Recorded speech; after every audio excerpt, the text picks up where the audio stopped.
penonton ngaji cerdas dan beberapa sahabat yang lain dan reaction daripada konten kreator teman-teman kita dari channel-channel. Oh, videonya situ suka di reaction ya? Iya. Video Kodoni juga. Oh gitu ya. berarti kalau Mang Asep nggak bikin video, saya nggak bikin video, mereka nggak ada bahan dong buat reaction. Nggak ada bahan dan nggak ada murtadi masalahnya. Oh gitu ya. Berarti dapat makan dari kita juga berarti. Mungkin saya nggak mau gitu ya. rahmatan lil alamin. Rahmatan lil alamin. Betul, Benar. Rahmatan lil alamin untuk semua alam. Iya benar. Termasuk. Jadi kita ngasih makan mereka lah ya. Iya. Kalau nggak ada kita berarti mereka nggak makan gitu ya. Jadi kemarin ngaji cerdas sempat kena strike, kena ban sementara oleh YouTube. Kenapa? Itu sebenarnya bukan kabar gembira bagi mereka, tapi kabar sedih. Oh, karena mereka nggak bisa ngambil video ini buat di reaction. Betul. Betul. Sebenarnya kan simple kok ya. Iya. Kita tuh data aja. Iya. Kodoni menghadirkan orang-orang yang bersadar, ya, atau mualaf gitu ya. Adu data aja mereka menghadirkan murtadi ini selesai. Gitu. Iya. Cuma ya jangan yang ceritanya kayak di Yusuf Manubulu. Iya, yang dia ngaku tentang juara MTek. Pas baca deh foto. Enggak, ada yang suruh baca disuruh baca Al-Fatihah, terus dia bacanya apa gitu ya? Ada yang gitu ya? Iya. Kayaknya ada. Jelas pernah tuh bikin. Gitu ya? Repotan. Ya gitu ya. Adanya kita ya jujur-jujuran aja. Oke. Gitu ya. Kan gitu ya. Nah ini kok sebenarnya ada satu pertanyaan, bukan pertanyaan sebenarnya, tapi tolong jelaskan loh, karena kan saya lihat nih kalau ini banyak pembahasan tentang Yesus, tentang apa. Ini bukan berarti untuk mendiskreditkan yang sebelah ya. Artinya kita membuktikan saja sebenarnya, karena mereka membahas agama kita, ya kita juga berhak membantah kan gitu. Islam itu kan kalau kita ikut tadi namanya Ustaz Nababan ya, pantang itu umat Islam menyerang, tapi ketika diserang pantang juga kita diam. Gitu. Nah ini di sosial media kita diserang dengan argumen-argumen mereka gitu ya. Nah maka ini ada satu pertanyaan nih kok. Tapi tunggu sebentar. Sorry. Sebelum bertanya nih, saya mau nanggepin sedikit tadi nih ya, kalimat-kalimat yang terakhir nih. Yang mana tuh, Pak? Ya, maksudnya bahwa kita nggak boleh menyerang, tapi kalau kita diserang kita juga nggak boleh diem aja gitu kan. Kalau dibilang tadi, Mang Asep bilang bahwa mereka juga membahas agama kita. Bukan membahas, mereka mah. Sebenarnya mereka bukan membahas. Membahas itu kan hanya di ranah apologetika. Tapi di lapangan Mas Asep tahu nggak mereka ngapain? Di lapangan. Iya, ada salah satunya ada yang menyerang pribadi. Bukan. Apa tuh? Jadi memang ada kegiatan yang diperintahkan oleh gereja untuk memang mencari jiwa-jiwa. Artinya mencari jiwa-jiwa tuh mencari orang di luar Kristen, diajak masuk Kristen. Yang melakukan siapa? Misionaris. Oh, saya baru tahu tuh malah. Lah, malah baru tahu. Nggak pernah gereja ya dia. Nggak pernah ke gereja. Yang ke gereja kan sampean berdua. Lah kan bener, kalau ngomong bener kan dia nggak pernah gereja kan? Bener dong ya. Jadi gereja tuh punya misi ya Mas siapa ya? Misinya itu adalah mencari jiwa atau menjala jiwa istilahnya. Di Bible juga ada istilah seperti itu. Mereka menjalankan yang disebut dengan perintah. Perintah apa? Perintah agung. Dari siapa? Dianggap dari Yesus. Perintah agungnya apa? Di Matius 28:19. Katanya gini, karena itu pergilah, jadikanlah semua bangsa muridku. Baptislah mereka dalam nama Bapa dan Putra dan Roh Kudus. Itu ayat itu di Matius 28:19 dianggap sebagai perintah agung atau amanat agung. Maka itu orang Kristen itu melakukan misi mencari jiwa-jiwa atau orang-orang non-Kristen diajak masuk dalam Kristen. Itu yang disebut dengan istilah kristenisasi. Dan itu dilakukan di mana-mana, mau di daerah pegunungan, mau di daerah terpencil, mau di pasar, di kota besar, itu dilakukan. Pernah lihat video yang ada evangelis yang teriak-teriak di parkiran PGC? Yang di Tanah Abang bukan? Bukan dari. Tanah Abang juga ada. Tanah Abang juga ada. PGC juga. Nah itu ngapain coba? Kan kayak orang nggak ada gawe, siang-siang teriak-teriak di parkiran, ngajak orang bertobat masuk agama dia gitu. Itulah kegiatan itu yang dianggap memenuhi perintah amanat agung yang di Matius 28:19 itu. Padahal ayat palsu deh. Ups. Kok ada kok di sini. Itu walaupun beda kan sektenya ya, maksudnya ada Saksi Yehova, terus Katolik, Kristen itu sama semua. Sama, di Bible-nya mereka sama, ayat itu ada. Mau di Katolik ada, di Protestan ada, di Saksi Yehova ada. Malah kalau Saksi Yehova tuh lebih militan lagi. Door to door gitu ya. Sampai door to door. Dan mereka nggak dibayar sama gereja. Pakai uang sendiri. Saking militannya gitu. Nah, jadi menanggapi kalimat tadi dari Bang Asep, bukan kita kepo ngurusin agama orang lain, bukan. Tetapi tujuan daripada kristologi yang kita pelajarin itu adalah tujuannya untuk membentengi akidah umat Islam. Membentengi diri kita sendiri, membentengi keluarga kita, membentengi saudara kita, membentengi teman dan umat Islam pada umumnya. Itu tujuannya kita belajar kristologi, Mas. Nah, itu juga yang sering dilontarkan oleh mereka kan. Kalau sudah mualaf, udahlah nggak usah jelek-jelekin agamanya yang dulu, sudahlah nggak usah bahas agamanya yang dulu. Belum move on gitu kan. Belum move on gitu kan. Justru karena kita care nih sama sesama muslim, kita ngajarin ini supaya sesama muslim tahu. Jadi kalau saudara-saudara kita yang muslim di rumah lagi anak ngopi atau nonton atau ngaji atau ada yang ngetok-ngetok pintu, Kamu tidak diundang ya? ngasih pamflet, ngasih brosur, ngajak ngobrol, mau memberikan kabar baik atau kabar keselamatan, umat Islam udah tahu cara menangkalnya, cara menjawabnya gitu. Lawong imam besar masjid yang di Amerika siapa? Imam Samsi Ali. Dia datengin sama misionaris di rumahnya Iya. Di Amerikanya tuh. di Amerika. Nah, terus sampai begitu. Itu nggak hanya di Amerika, di Indonesia juga banyak gitu. Dan di channel Pak Doni sendiri juga banyak yang bahas tentang kristologi dan sebagainya gitu ya. Nah, makanya di channel saya bahas, bukan saya kepo membahas agama orang lain. Yang saya bahas ini saya tunjukin bahwa ini teksnya begini loh, ini sejarahnya begini loh, ini otentik apa enggak loh, ini ada footnote begini loh gitu. Supaya umat Islam tahu gitu. Sekarang kalau masalah gini, Mas. Masalah orang mau masuk Islam atau orang mau masuk Kristen, itu urusan biasa. Kita nggak ngurusin orang yang mau keluar dari Islam, kita nggak ngurusin, ya beneran. Ini perkataan saya juga mengikuti perkataan ulama yang lain. Kalau ada orang keluar dari Islam masuk agama lain, terutama diajak misalnya masuk agama Kristen, itu hak dia. Dalam konteks di negara kita Indonesia nih ya, negara kita kan negara sekuler nih, kita tidak menjalankan syariat agama Islam. Kalau di negara Islam yang menjalankan syariat agama Islam, orang yang murtad memang melalui proses, ada proses segala macam nanti sampai hakim memutuskan di pengadilan gitu. Bahkan dikata nanti kalau kita sering dengar bahwa di Islam orang murtad harus dibunuh gitu. Nanti dulu dibunuhnya di mana dan harus bagaimana gitu. Itu ada prosesnya, nggak semua negara. Bahkan di negara yang menjalankan syariat Islam pun belum tentu orang yang keluar Islam itu langsung dibunuh. Ada prosesnya. Oke, Mas. Monggo lanjut. Ya.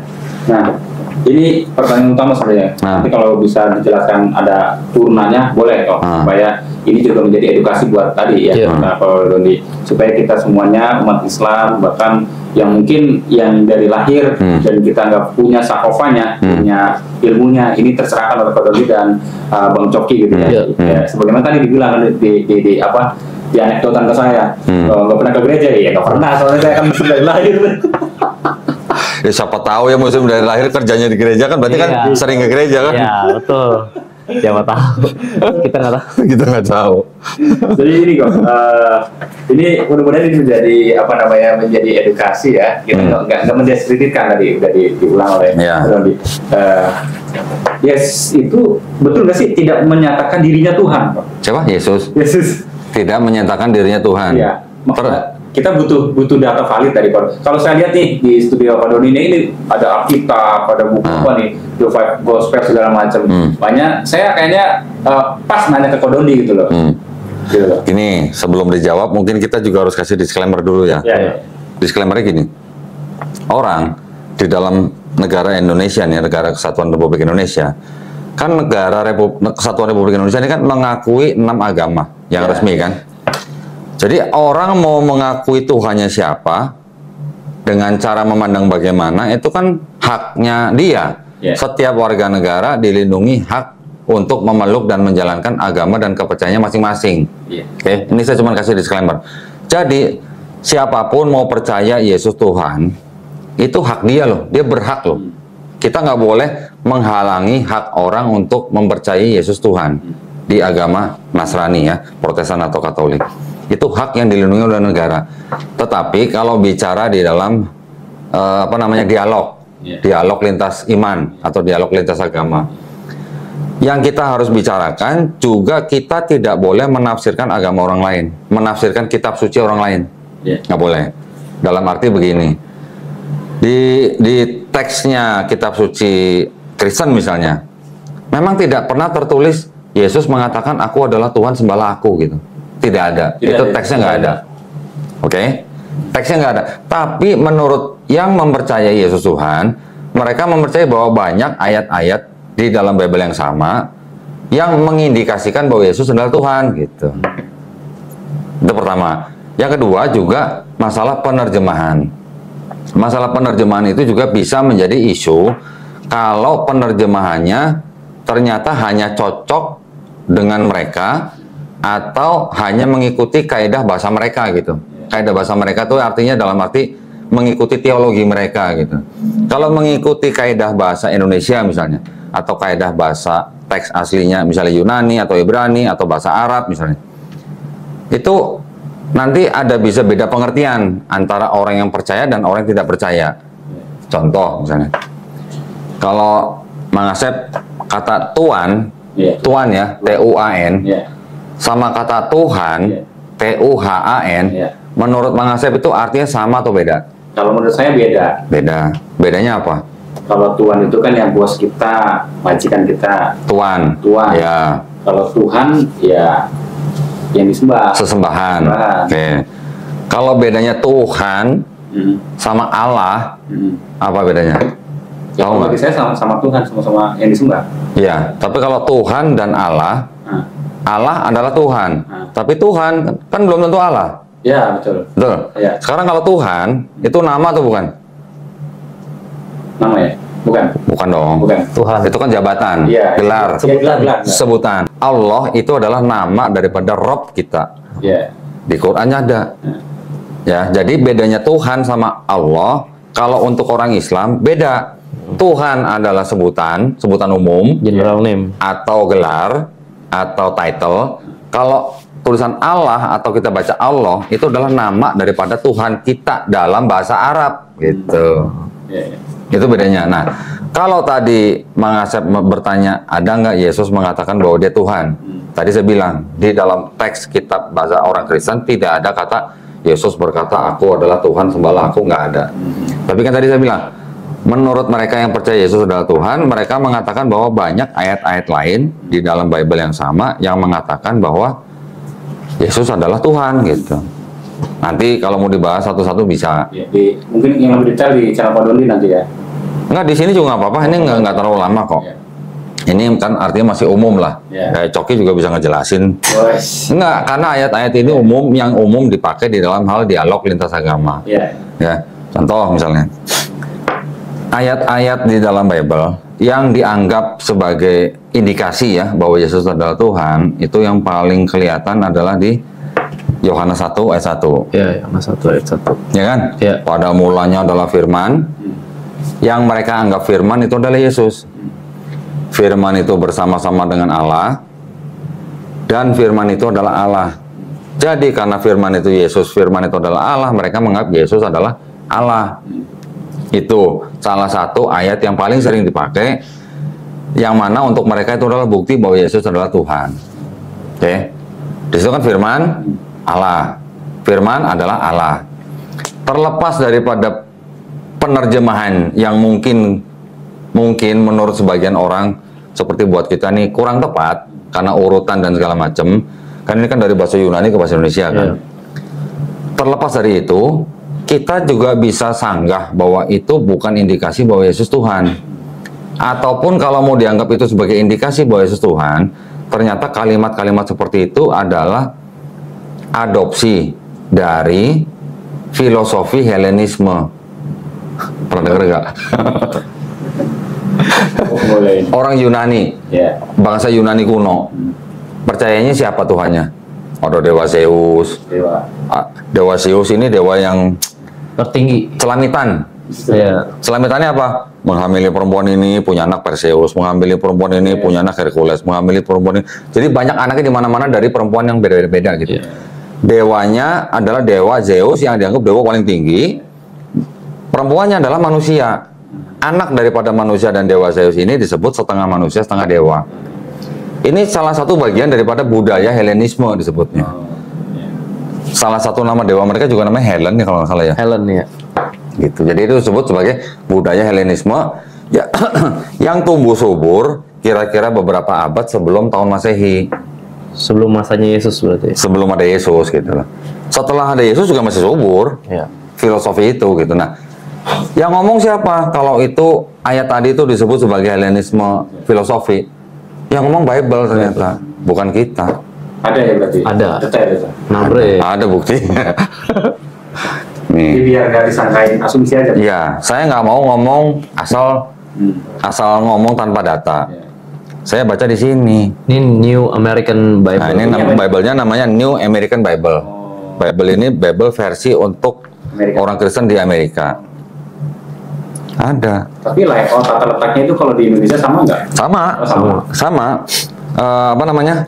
Jumlah pasalnya sama, jumlah ayatnya sama. Dan ini adalah Bible-nya orang, kalau nggak salah orang Katolik nih. Apa yang membedakannya? Nah, gini. Yang membedakannya, kalau ini kan terjemahan ya. Jadi kalau namanya terjemahan itu adalah pilihan kata-kata daripada si penerjemah. Enggak, Pak? Ya, penerjemahan kan pilihan kata-kata dari si penerjemah. Tapi ini juga bisa disebut sebagai versi sendiri gitu. Versi sendiri maksudnya Katolik mempunyai 73 kitab. Kalau kita Quran mempunyai 114 surah. Ya. Surah ya. 114. Di mana-mana Quran semuanya jumlah surahnya sama 114. Tapi kalau di kekristenan, Katolik mempunyai 73 surah, istilahnya surah. Protestan punya 66. Beda 7. Ortodoks, ini ortodoks nih. 88 ya. Ini ortodoks nih. Ya. Ortodoks 78. 88. Ini ada lagi Ethiopia. Ethiopia 81 surah. Lebih banyak.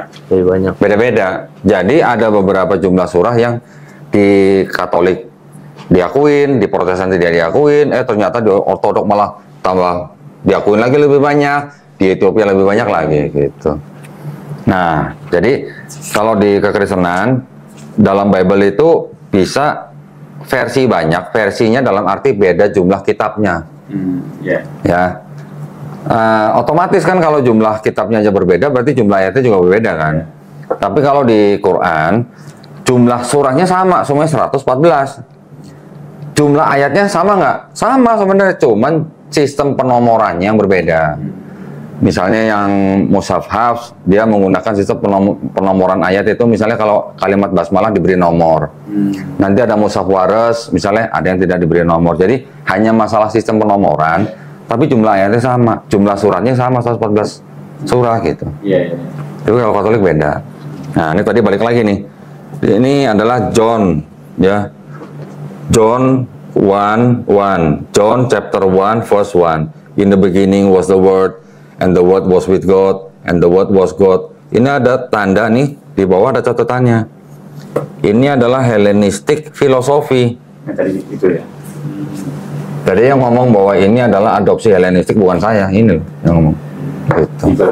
Bible sendiri yang ngomong. Itu di semua Bible, itu semua sektor Kristen gitu juga sama. Enggak semua Bible ada catatan kaki seperti ini. Tidak semua ada. Biasanya rata-rata yang ada catatan kaki seperti ini adalah Bible-nya orang Katolik. Ya. Orang Kristen juga ada yang menggunakan Bible catatan-catatan kaki itu, tapi itu disebutnya dengan studi Bible gitulah. Bukan Bible yang sering dibawa-bawa sama jemaat ke gereja, bukan. Kalau yang Bible yang sering dibawa sama jemaat tuh yang seperti ini, yang standar nih. Nah, ini isinya cuma ayat, tidak ada catatan kakinya. Ya, nggak ada footnote-nya. Ini yang TB, terjemahan baru, terbitan tahun 1974. Tahun 2023 baru dikeluarkan versi yang baru, yaitu TB2. Gitu. Apa yang bedain? Terjemahannya, ini kan sama-sama terjemahan. Ini tadi terjemahan, ini juga terjemahan, ini juga terjemahan. Terjemahannya ada yang berubah gitu. Ulasannya mungkin di video ini kali. Ada di channel saya. Ada ya? Apa saja yang beda, nanti di channel saya bisa dilihat. Antara bahasa Indonesia sama bahasa Inggris, ada perbedaan kan terjemahannya? Beda, namanya terjemahan ya. Contoh misalnya, ini versi King James Version. King James, ini terbit 1611. Ini terjemahan baru, terbitan dari Lembaga Alkitab Indonesia. Contoh perbedaannya apa? Yang paling simpel aja. Di sini dibilang salah satu tulah yang diturunkan kepada Bani Israel pada zaman Nabi Musa, salah satunya adalah nyamuk. Di sini cerita yang sama, ayat yang sama diterjemahkan dari nyamuk jadi kutu gitu. Jauh banget ya. Kutu, nyamuk. Ini masalah pemilihan kata-kata. Tapi juga bisa disebabkan karena perbedaan kata di dalam teks aslinya gitu. Nah, kalau teks aslinya kan kalau pernah Perjanjian Lama itu tadinya dari Ibrani menjadi Yunani, baru menjadi Latin, baru menjadi Inggris dan sebagainya sampai ke bahasa Indonesia. Nah, itu juga nanti ada bedanya. Yang Ibrani tadinya ada yang Tanakh, terus kemudian yang dari versi awalnya Tanakh, nanti ada versi Ibrani juga, tapi yang versi belakangan disebut versi Ibrani yang Masoretik. Bedanya apa? Yang awal dulu belum ada harkat atau nikut bilangnya, tanda baca, yang Masoretik udah ada tanda baca gitu. Jadi kalau kita baru bicara terjemahan, itu bedanya juga sekian banyak gitu ya. Tapi kembali lagi tadi ke pertanyaan awal yang bilang Yesus mengatakan aku adalah Tuhan sembahlah aku, tidak ada, tapi ada beberapa ayat yang dianggap sebagai indikasi bahwa Yesus itu adalah Tuhan gitu. Contohnya yang pertama tadi Yohanes 1 ayat 1. Ternyata nyanggahnya gampang banget dan sumbernya dari Bible, bukan dari mana-mana. Ternyata ayat itu adalah Hellenistic filosofi. Nanti ada lagi ayat yang lain, misalnya contoh misalnya apa? 10:30. 10:30. Aku dan Bapa adalah satu. Jawab. Jadi gini, kalau kita lihat ini memang ayat yang lumayan cukup umum sekali untuk digunakan. Bisa jadi sebenarnya ini umum kedua atau bahkan kalau Favorit lah ya. Favorit lah. Ya. Saudara-saudara kita tuh langsung pakai ayat ini untuk menyiarkan agamanya, untuk membuktikan ketuhanan Yesus gitu. Jadi dikatakan di Yohanes 10:30 itu ya. Sebentar ya, saya coba sambil lihat. Jadi dikatakan aku dan Bapa adalah satu, itu intinya. Jadi ini Yesus yang ngomong ceritanya Yesus ngomong aku dan Bapa adalah satu. Bapa ini sebenarnya di dalam Bible itu Bapa itu konteksnya adalah Tuhan pencipta. Nah, sebenarnya Yesus ini mau menceritakan bahwa kepada murid-muridnya ya, Yesus mau menceritakan aku dan Bapa adalah satu gitu. Nah, oleh saudara-saudara kita diartikan sebagai bahwa ya memang Yesus dan Bapa yaitu Tuhan adalah satu kesatuan. Jadi sama aja gitu. Kita tuh sama aja gitu loh gitu. Padahal sebenarnya kalau bisa kita artikan satu ini bukan satu secara hakikat. Tapi satu ini satu visi, satu misi, satu pekerjaan, atau nggak bisa satu tuju, atau dalam arti kita bisa singkat sebagai setuju gitu. Jadi kan antara Tuhan pencipta dengan utusannya yaitu Yesus, ini kan nggak mungkin kan ada beda pendapat, nggak mungkin ada perselisih paham. Jadi ketika Yesus mengatakan begitu, ya wajar saja sebagai seorang rasul gitu loh. Aku dan Bapa adalah satu, aku dan penciptaku satu. Jadi apa yang dibilang kulakukan di dunia ini gitu, apa yang dia katakan kutaati di dunia ini gitu. Sebenarnya sih semudah itu, maksudnya sesimpel itu pesan yang mau dikatakan, tapi oleh saudara-saudara kita begitu diplesetkannya jadi artinya benar-benar beda gitu. Mungkin ada tambahan kok? Banyak tambahan sebenarnya. Di 5:30. Tapi sudah sangat mewakili jawaban dari Coki ya. Artinya begini, dalam hal kita memberikan sebuah bantahan atau argumen daripada sebuah ayat yang diklaim bahwa itu bukti Yesus adalah Tuhan, sebenarnya selain daripada ayat Bible sendiri, juga kita bisa gunakan logika atau akal.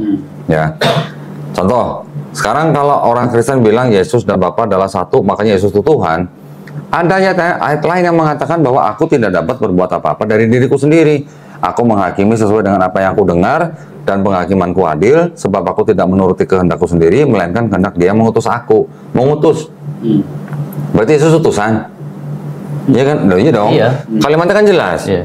Belum lagi nanti ada yang bilang bahwa untuk mengenal engkau ini Bapa, bahwa engkau adalah satu-satunya Allah yang benar. Tulisannya Allah ya, tapi sebenarnya itu salah terjemahannya. Dan mengenal Yesus Kristus yang engkau utus. utusan. Berarti Bapa mengutus, Yesus utusan. Jelas dong. Kalau utusan tuh apa, Mas? Nabi kan? Nabi. Iya.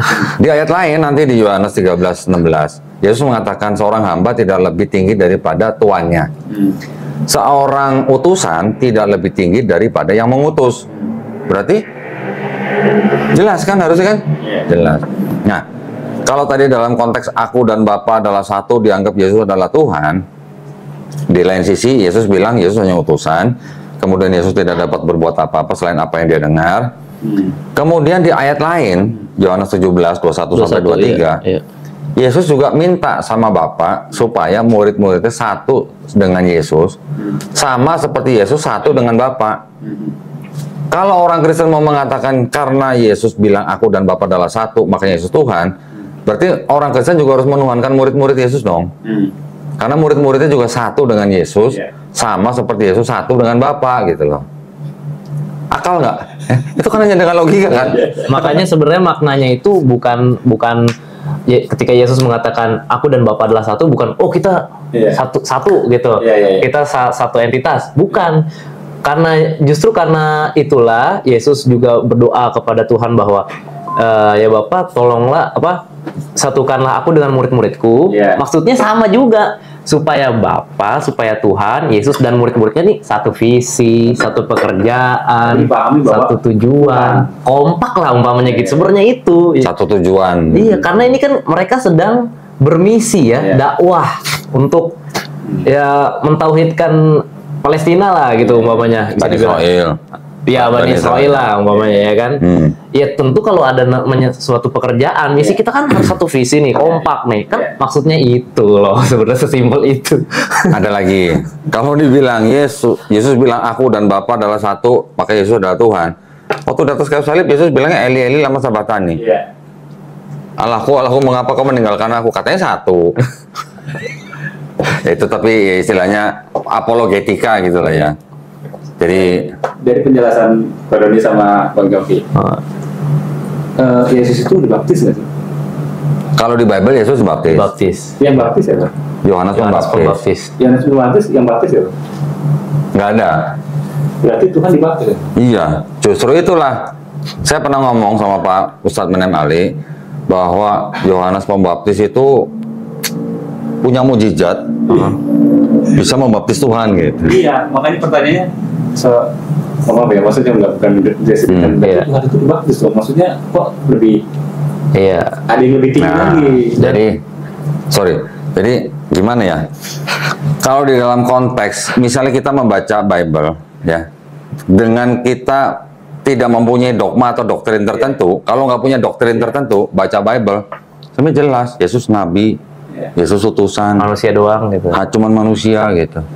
Nggak ada di situ bahwa Yesus mengaku dirinya sebagai Tuhan, atau nggak ada yang ayat mengaku bahwa Yesus bersifat ilahi gitu, nggak ada.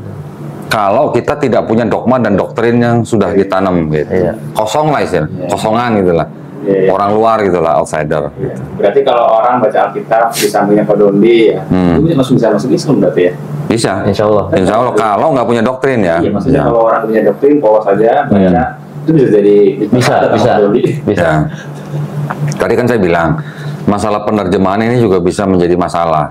Contoh, kalau kata Tuhan, kalau kita terjemahkan ke dalam bahasa Inggris jadi apa?